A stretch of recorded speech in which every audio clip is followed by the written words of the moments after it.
Processo Iblis. Conferenza ieri a Palermo del governatore della regione Sicilia Raffaele Lombardo.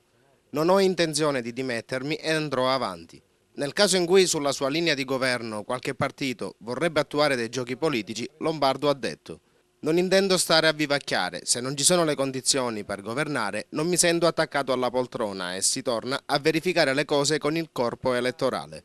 Queste sono state le parole di Lombardo in riferimento alle vicende giudiziarie che lo vedono indagato presso la Procura della Repubblica di Catania per concorso esterno in associazione mafiosa.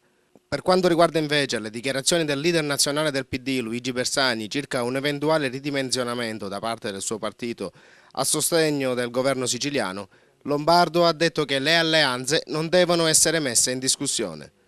Il mio, ha ribadito il presidente della regione, è un governo tecnico dove ognuno esprime le proprie azioni.